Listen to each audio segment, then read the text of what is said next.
এক শান্ত সকালে বাবান আর তিতলি খেলছিল গ্রামের পাশে এক খোলা মাঠে।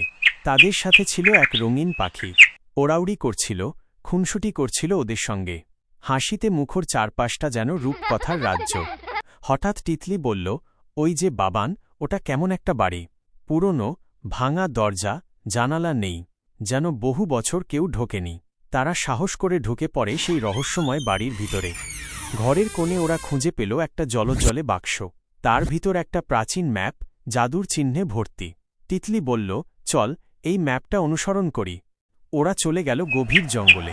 পাখির ডাক, পাতার শব্দে ঘেরা সব দিক। একসময় এক গাছের গায়ে দেখল রহস্যময় আলোকচিহ্ন।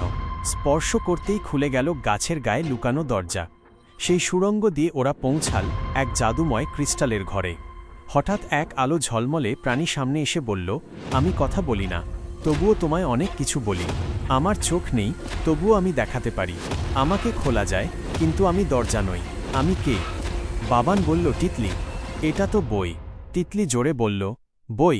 এক ঝলক আলো চারপাশে ছড়িয়ে পড়ল। ক্রিস্টালের দেয়াল ফেটে গেল, এক আলো ঝলমলে সুড়ঙ্গ বেরিয়ে এলো। ওরা ধীরে ধীরে এগিয়ে গেল সেই গোপন পথ ধরে। ওই ঘরের ভিতরে ছিল ভাসমান বই, কথা বলা খেলনা আর জাদুময় আলো। হঠাৎ একে একে ফিরে এলো তাদের হারিয়ে যাওয়া পুতুল, খেলনা বন্ধুরা।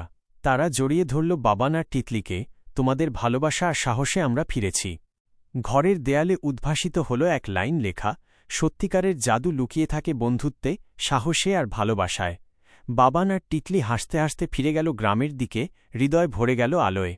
এই ছিল বাবান ও তিতলির আজকের জাদুময় অভিযান। এভাবেই বাবান আর তিতলির রহস্যময় অভিযান শেষ হল আজকের গল্পে।